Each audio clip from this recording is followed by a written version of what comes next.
Derby का देखा है जूता? डरबी बनाया तो है सर हमने पिछली बार। अबे ऑक्सफोर्ड बनाया है। डरबी बनाया है, ऑक्सफोर्ड इस बार बना रहे इस पे हैं। बनाया था, हैं? हमने रियल में बनाया था डरबी, और इस पे बनाया था ऑक्सफोर्ड। हाँ, तो डरबी वैसे नहीं बनाया ना, पैटर्न नहीं बनाया पैटर्न ना। नहीं बनाया अभी। तो पैटर्न ही बनाया, ठीक है।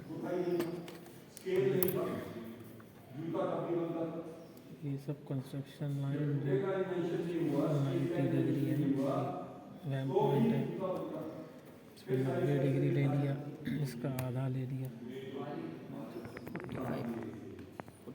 ये 8 है, ठीक है।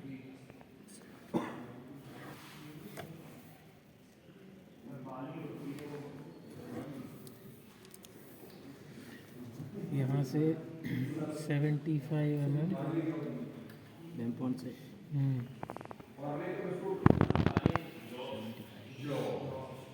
ये जो लेस वाले होते हैं, जो ऑक्सफोर्ड बनाया था उसमें 75 लिया था। ये स्लिप ऑन बनाएंगे तो उसमें कम लेंगे, तो नीचे तक रखते हैं थोड़ा। ये लेस है तो हम ऊपर तक जा सकते हैं। इसमें कितना था, प्लस माइनस 2 mm। हाँ, साइज़ वाइज ये तो आपका साइज़ 7 है, 41 या 7 है, उसके मेजरमेंट है ये। इसको फिर परपेंडिकुलर ले लो एक, ठीक है।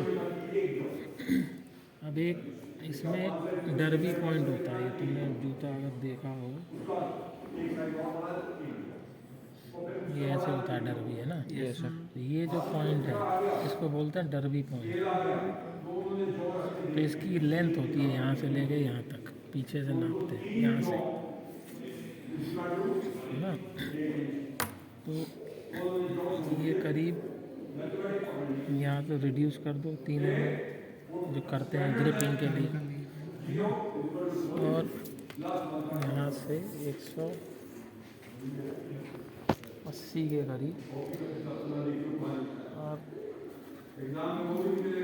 पॉइंट ले लो, 180 ठीक है। 180 mm है सर ये। 180 प्लस माइनस 4 mm। ये जो पॉइंट आया है ये आपका डरबी पॉइंट है, ठीक है। इस पॉइंट पे इस लाइन के पैरेलल एक लाइन ले लो, ये दोनों पैरेलल है। अब यहाँ से क्वार्टर की शेप ड्रॉ करेंगे, चलो थोड़ा सा ये लाइन को फॉलो करो।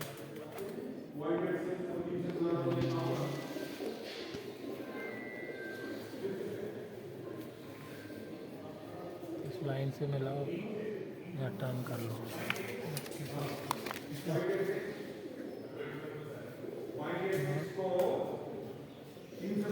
ये सब फ्री हैंड कर्व आपने बनाना है, लाइन को फॉलो करके।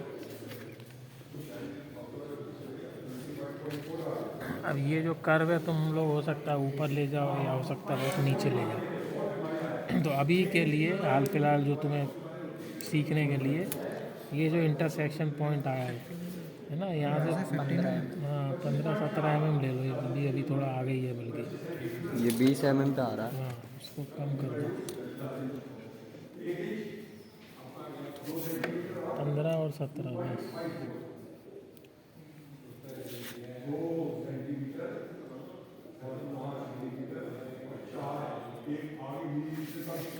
ठीक है।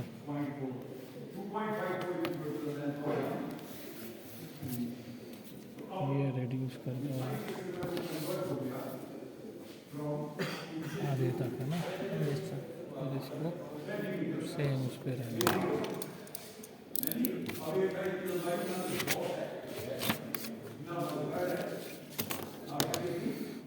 ये आपकी टॉप लाइन बन गई, ये सब ठीक है। अब हमें काउंटर बनाना है, कुछ याद है उसमें हमने बनाया था एक क्लासिक काउंटर बनाया था, है ना। यहाँ पे ले लो ज़्यादा ज़्यादा 15 mm से 20 mm तक ले लो, है ना। 15-17 जितना भी ले लो। और ये जो आता है ये 95 mm आता है ना। इसमें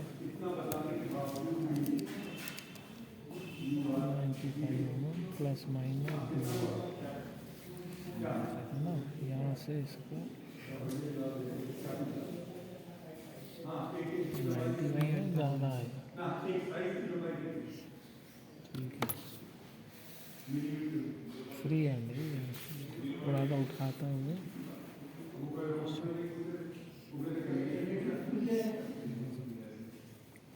ये आपका काउंटर बन गया, ठीक है। अब हमको यहाँ से क्वार्टर बनाना है, तो इसका कोई ऐसा मेजरमेंट नहीं है। इसको पहले तो आप 5 mm नीचे ले आओ, ठीक है। ये पॉइंट आ गया। अब यहाँ से आप इसको ऐसे भी बना सकते हो, ऐसे भी बना सकते हो, ऐसे भी बना सकते हो, आपके ऊपर है। वो डिज़ाइन हो जाएगी जैसे वो बनाएंगे। आपके, हाँ। तो अभी हम फ्री हैंड ही बना देते हैं और इसके हिसाब से कर लेते हैं।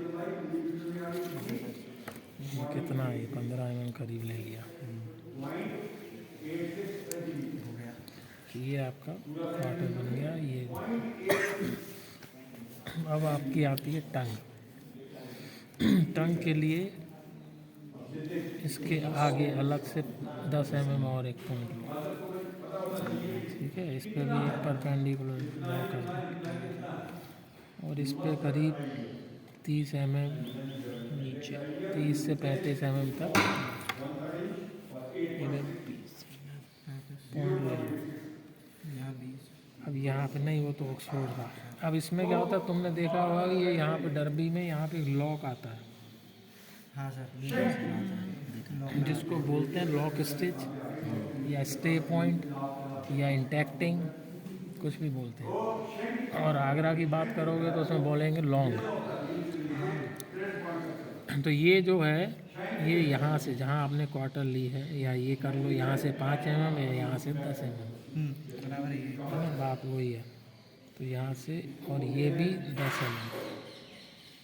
तो ये स्टिचिंग है, यहाँ पे डबल स्टिचिंग आती है। ये लॉक स्टिच है, ठीक है। ये भी 5 कर दो, यहाँ से ये 5, यहाँ से ये 5, ये 10 हो गया। 10 ही है, कम है, ठीक है। अब इस पॉइंट को इस पॉइंट से मैच कर देंगे। मिला दो, ठीक है। अब यहाँ पे इसका कर्व बनाओ। उसमें क्या किया था, ऑक्सफोर्ड में हम बस ये कर्व बनाया था, बाकी सीधा था। इसमें ये सीधा नहीं रखना है। अगर आप ये सीधा रख लोगे तो जब आप जूता पैर डालते हैं तो आपको दिक्कत होगी। और दूसरा, लास्टिंग में यहाँ पे रिंकल बन जाएंगे इस जगह। तो यहाँ पे क्या करना है, इसको थोड़ा सा 4-5 mm उठा के और इससे मिला दो। तो ये आपको गैप करना है 4 से 5 mm, ठीक है। अब इसमें आपको आईलेट चाहिए। आईलेट के लिए डिवाइडर नहीं है,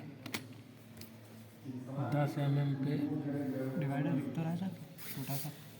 वो तो एप्रिकर है, कोई नहीं। 10 mm पे आपने ये इधर तो स्ट्रेट रखना, घुमाना नहीं है। यहाँ पे आप हल्का सा घुमा लो, मीन्स ये एरिया 10 है। अब इसी 10 से यहाँ से एक आईलेट लगाओ, पहला 10, ठीक है। ऐसे ही बहुत कर्व में नहीं आना है यहाँ पे, ठीक है। थोड़ा सा आप कर्व ले सकते हो, यहाँ तक ले लो आप। तो ये भी आपका करीब 10 होगा या 12 हो सकता है, क्योंकि कर्व है। ये 2 आईलेट आ गए आपके। अब जनरली डर्बी में उसमें जैसे हमने 5 आईलेट बनाए थे, इसमें 4 रहते हैं। बीच के एरिए को आप डिवाइड कर दो। अभी तो है नहीं मेरे पे, मैं अंदाजे से बनाता हूँ, अंदाजे से बना देता हूँ, ठीक है। ये 4 आईलेट आपके बन गए। अब रैम्प के लिए क्या करोगे, रैम्प पॉइंट जो भी हाईएस्ट एरिया है इसका टो का, उससे मिलाते हुए एक लाइन खींच दी, ठीक है। अब ये सारा वैम्प है आपका, ये पूरा भाई पैटर्न निकालो। लेकिन ये टंग क्या होती है, बहुत लंबी हो जाती है, तो टंग को हम कट कर सकते हैं, वैम्प से अलग कर सकते हैं। Yes sir. तो ये जो 2 आईलेट है, पहले दूसरे, इसके बीच में 90 पे 90 है ये ना, फॉलो करते हुए कर्व के साथ ऐसे बना दो। तो अब ये टंग हमारी अलग हो गई, ठीक है। अब यहाँ तक रह गया वैम, ठीक है, समझ आ गया। अब यहाँ पे आपने लास्टिंग अलाउंस ऐड कर दो, जितना करते थे, कितना करते थे, 18 16। ये मैं अभी ऐसे अंदाजे से कर रहा हूँ, लेकिन आप लोग नहीं करना। उतने ही डिस्टेंस से ये आ जाएगा, इनर की मार्किंग है ना, और आगे 14।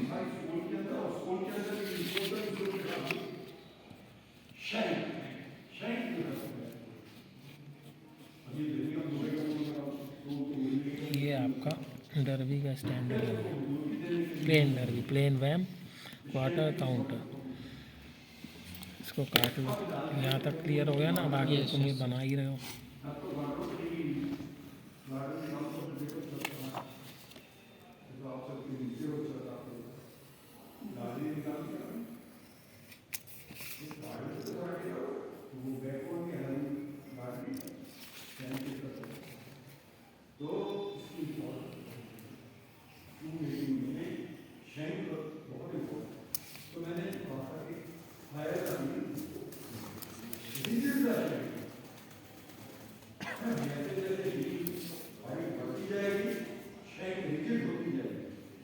ये सर स्पीड कैसे बढ़ेगी? टेढ़ा मेढ़ा भाग जाता है प्रैक्टिस सर। से प्रैक्टिस से होती है बेटा। उसके लिए तो एक्सरसाइज बताएंगे यार। साइड आइड हो जाता है। काटते रहो, मुन्नो नहीं करना प्रैक्टिस से होती है। हाथ कब कब आता है। तो अभी इतनी जल्दी नहीं आएगा। अरे तुम लोग बहुत ज़्यादा काटते भी नहीं हो। जितना आप ज़्यादा काटोगे उतना स्मूथनेस आएगी, बस और क्या।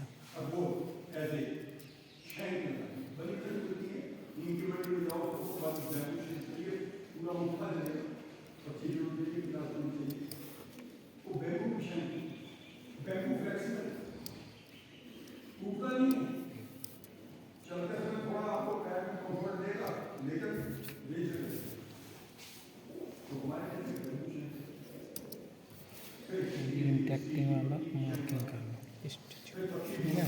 Yes sir.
ठीक है। और उसके बाद कंपोनेंट निकाल लो। टंग आपकी सीधी सीधी है, टंग में ज़्यादा कुछ नहीं है।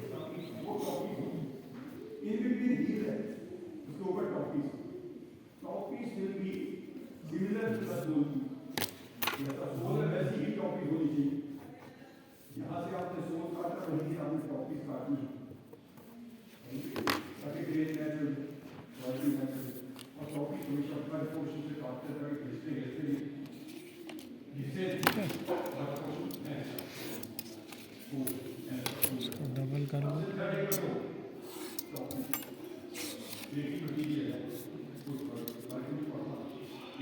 ये नेट कटेगी, कोई यहाँ पे फोल्डिंग वोल्डिंग नहीं। और यहाँ पे अंडर ले लो 10 mm। याद है अंडर ले होता है 10, ये चैम्फर सर डर्बी में तो टंग जुड़ी हुई होती है बेल्ट से। जुड़ जाएगी ना, ये सिलाई हो जाएगी। हमने तो कंजम्पशन के लिए उसको अलग करा है। और यहाँ हाँ सेंटर में एक मार्किंग। सर ये दोनों की कट गई, दोनों पेयर की। पेयर क्या होता है, ये कैसे कटता है, कैसे कटता है, हो गया। कटिंग कैसे करते हो? ये बड़ी है ना, राइट, बड़ी लग रही है। बड़ी नहीं है, अभी ये वैम के साथ जुड़ जाएगी, ठीक है। अब आपका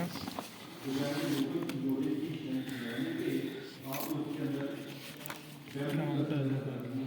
काउंटर तो आप लोग पहले ही निकाल चुके हो, वैसे ही निकालना है, कोई ऑप्शन नहीं है।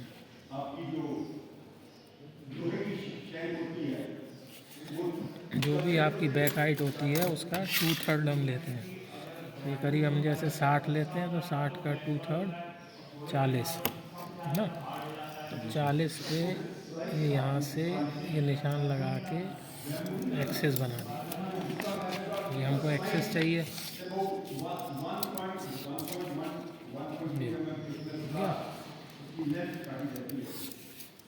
ठीक है। इसमें क्या है, यहाँ पे सीम अलाउंस दे दो 2 mm।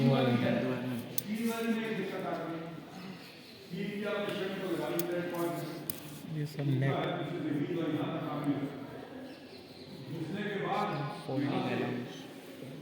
ऊपर आपका यस 5 mm फोल्डिंग अलाउंस, ठीक है। ये आपका काउंटर हो गया। अब आ गया आपका क्वार्टर।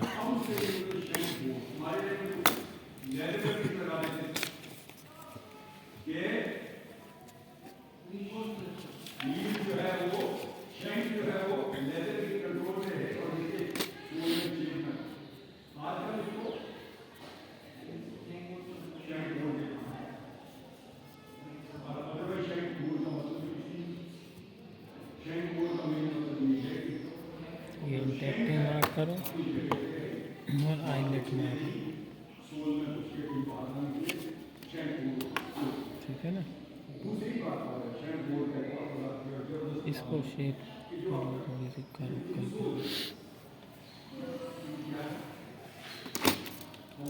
अब इसमें यहाँ अंडर ले आएगा क्योंकि काउंटर आपका ऊपर है। Yes sir. इसमें क्या है, यहाँ स्टिचिंग आती है, काउंटर ऊपर आएगा, ये नीचे। यहाँ पे ये स्टिचिंग आती है। तो ये हमारा नेट रहेगा क्योंकि इसके ऊपर स्टिचिंग यानी यहाँ अंडर ले आ जाएगा और ये आपकी पूरी फोल्डिंग आ जाएगी। अंडर ले आपका 10 mm आ गया। 10 mm सर।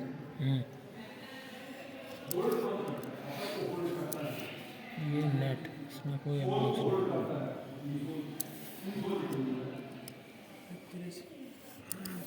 अब ये 5 mm फोल्डिंग। यहाँ हाईलाइट लगता है हम्म, सर, टेप लगता है ये बहुत।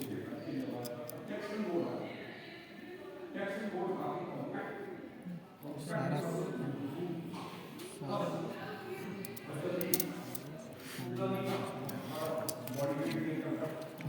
इसी को उल्टा करके दूसरा साइड का निकल आएगा।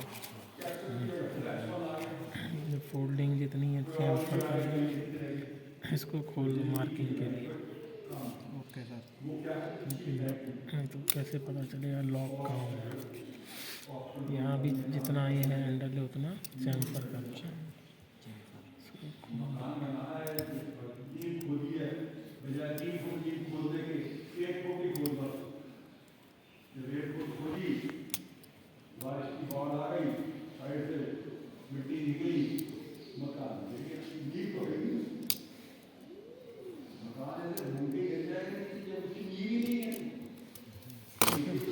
ये आइलेट यहाँ पंच हो जाएंगे मार्किंग के लिए। ये आपका क्वार्टर हो गया। सर इसी को उल्टा करके दूसरा साइड का आ जाएगा। अब इसका जो वैम्प है वो थोड़ा सा समझने वाला है क्योंकि ये वैम्प आपका रोटेशन पे होता है ना। Yes sir. रोटेशन इसका होता है जब कोई भी कंपोनेंट आपका 2 एक्सिस पे बने। ये क्या टंग एक एक्सिस पे थी, सिंपल बनाई हमने, ट्रेस करी, डबल कर दिया। इसमें कोई एक्सेस है ही नहीं, इसमें कोई एक्सेस है ही नहीं है, हमने बनाई एक्सेस और फिर उसको डबल कर दिया। ये पैटर्न 2 एक्सेस पे, तो आपका पैटर्न कहाँ से है, यहाँ से लेके यहाँ तक, यहाँ से लेके यहाँ तक, फिर ये और फिर यहाँ पे अंडर ले आ जाएगा। और ये तो क्या हो गया, एक ये एक्सेस हो गई, एक यहाँ से यहाँ तक 2 एक्सेस हो गए। अगर हम इसको सीधा सीधा मिलाएं कि जैसे टंग मिलाई थी तो क्या होगा, आप ये पॉइंट मिलाओगे और ये वाला पॉइंट मिलाओगे, है ना, और आप ट्रेस कर दोगे और काट लोगे। लेकिन फिर ये क्या हो गया, ये तो एक्स्ट्रा मटेरियल आ गया बीच में, इतना इतना ही डबल हो जाएगा। फिर ये मटेरियल आप कहाँ ले जाओगे, पूरा यहाँ पे रिंकल ही रिंकल आ जाएंगे, निकलेगा ही नहीं ये। तो इसको हटाने के लिए हम पैटर्न्स को रोटेट करते हैं, जिसको स्प्रिंग मेथड बोलते हैं। ठीक है, तो उसके लिए क्या करना है, सबसे पहले पीछे वाला एरिया मिलाओ, ठीक है सर। वैम पॉइंट और ये जॉइनिंग टंग की उसकी, है ना, और सिर्फ इस लाइन को यहाँ से यहाँ तक ट्रेस करो। फिर ये आपका पहला रोटेशन पॉइंट है, यहाँ दबाओ इसको हल्का सा और इसको घुमा दो, इस एक्सिस से मैच कर दो पॉइंट को। ठीक है सर। ठीक है, अब ये क्वार्टर ट्रेस कर लो पूरा, ये रहने दो भी इनसाइड आउटसाइड। अब क्या है, हमने कर लिया सारा कुछ, लेकिन अभी भी हमारे पास ये एक्स्ट्रा मटेरियल आ गया। अब हम इसको निकालना है, तो यहाँ से ना निकाल के हम इसको नीचे से निकाल देंगे, जिससे हमारा ये एरिया बराबर आ जाए। तो ये आपका, इसको ऐसे ही रखना है, दूसरा रोटेशन पॉइंट है। यहाँ होल्ड कर लो, वैम पॉइंट को एक्सिस से ऊपर कर दो, टच कर दो, ये मिल गई। ठीक है सर। तो अब एक नीचे से लाइन मिला नीचे देंगे। से ये लाइन कहाँ तक लाओगे, जहाँ तक ये परपेंडिकुलर है। ठीक है सर। फिर ये आपका तीसरा रोटेशन पॉइंट है, ये रोटेशन है। ठीक है, यहाँ रखा, इस पॉइंट को जॉइनिंग पॉइंट जो है वैम और टंग का एक्सेस से टच करना है, ये हो गया टच। ठीक है सर। और इसको यहाँ क्लोज कर दो। अब हाँ, इस चीज़ को स्मूथ कर लो, ये जो आपका वी सा बन गया है। अब ये जो एरिया है ये आपका ये निकल गया। जो ऊपर वेस्ट जा रहा था वो यहाँ पे निकल गया। अब हमारी ये राइट लाइन है, ये नहीं है। और सर फिर ये इसको काउंट करेंगे? नहीं, और क्या, ये तो एक्सिस है ही है, ये काउंट हो गया, मुझे लग रहा है। ये तो निकल गया ना। अब जब ये वाली नई लाइन आ गई, इससे मिला के आप अपना ये इनसाइड की जो मार्किंग है वो मार्क कर लो। अब ये पॉइंट ये है ना, यहाँ से हम इसमें घुमा के राउंड लेना है, पॉइंट नहीं लेना, मीन्स ऐसे नहीं लेना है, कर्व होना चाहिए, नहीं तो ये क्या फट जाएगा अंदर ही अंदर, आपको पता ही नहीं चलेगा, जूता लास्ट निकलेगा तो अंदर से फटी हुई मिलेगी लाइनिंग सब। ये राउंड लेके 10 mm इसमें अंडरले अलाउंस ऐड कर देना, ठीक है। बस इसको आप डबल कर लो और काट लो।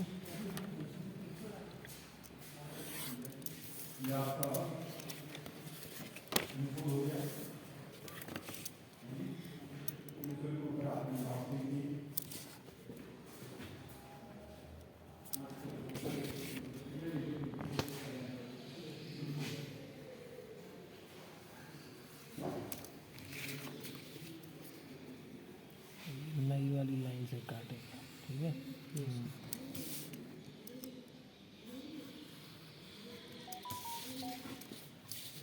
सेंटर नॉच ज़रूरी है, इसके लिए इसको खोल लो और एक तरफ से इनसाइड मार्जिन निकाल के नॉच दे दो इनसाइड का। ये अंडरले है, इसको चैम्फर कर दो और इसको इतनी ऊपर तक खोलने की ज़रूरत नहीं है। मार्किंग यहाँ पे एक एल शेप में खोलो मार्किंग, है ना, जिससे कि आपको पता रहे कि ये मेरा एंड पॉइंट है, इससे मुझे आगे नहीं जाना, इससे मुझे पीछे नहीं आना। क्योंकि जब हम क्वार्टर अटैच करेंगे तो हमको ये पॉइंट चाहिए।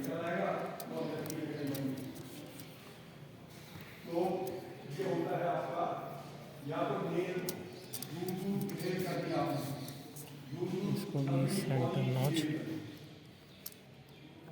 मार्किंग कर दो।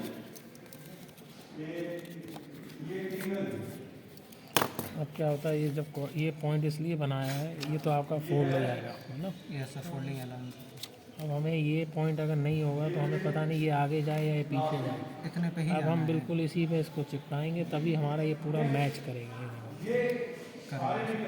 एकदम अभी ये आगे हो गया तो पता चला यहाँ निकल गई, पीछे हो गया तो वो छूट गई। ठीक है, तो ये स्प्रिंग मेथड से वैम्प होता है। तो ये आपके अपर के कंपोनेंट्स हैं 4। ये काउंटर आ जाता है, यहाँ ये टंग आ जाएगी। कौन कह रहा था टंग जुड़ेगी। है ना। अब इसमें क्या है, ये देखो मैच नहीं कर रही है। अगर हम सेंटर से सेंटर मिलाएं तो ये पॉइंट अगर मिला लें तो हमारी लाइन कहाँ जा रही है वैम्प की, ये जा रही है। ये क्या है, ये स्प्रिंग है, क्योंकि हमने टंग जो है इस एक्सिस से निकाली है। वैम जो हम निकाल रहे हैं वो इस एक्सिस से निकाल रहे हैं। तो ये स्प्रिंग ज़रूरी है, क्योंकि अगर ये सीधे सीधे मैच कर जाएगा ना ऐसे ही तो फट जाएगा ना। फटेगा भी नहीं, इसमें स्प्रिंग नहीं होगी। तो जब लास्टिंग करोगे तो जो कर्व होता है लास्ट का, मतलब रिंकल आ जाएगी। वो मज़ा नहीं आता, रिंकल भी आ जाएंगे। अभी जब ये क्या होता है, अगर इस देखो आप सीधे सीधे चिपकाओ तो ये ऐसे चिपक जाएगा फ्लैट। लेकिन अगर हम इससे चिपका रहे हैं तो क्या तरीका होता है, सेंटर से आपने मिलाया, एक तरफ चिपकाया ये, ठीक है, ये चिपक गए के बाद फिर ये इधर, तो ये आप क्या देख रहे हो, ये उठ गया। Yes sir. तो ये जब उठ गया तो ये आपकी कर्वेचर ले लेगा पूरा। अगर सीधा सेट सीधा होगा तो सीधा सीधा रहेगा, वो होगा ही नहीं। ये है ना इसका, ये देखो उठा उठा करेगा ये मार्किंग पे रख दिया हमने हाफ। सही है। अब ये आगे अगर यही फ्लैट होता तो ये ऐसे बन हो जाता। जाती। हाँ बेकार आता है। फिर क्या होता है, ये एरिया जो होता है यहाँ रिंकल बन जाते हैं, उठता ही नहीं, खिंचता ही नहीं। ठीक है, इसलिए ये ज़रूरी है। तो ये आपके कंपोनेंट्स हैं और ये स्टैंडर्ड है। स्टैंडर्ड तो तुमने फ़ोटो कर ही ली है, खींच ली है। इसको इसकी लाइनिंग की होगी लाइनिंग बताऊंगा मैं। आधे घंटे की हो गई। फर्क बस बंद कर दे।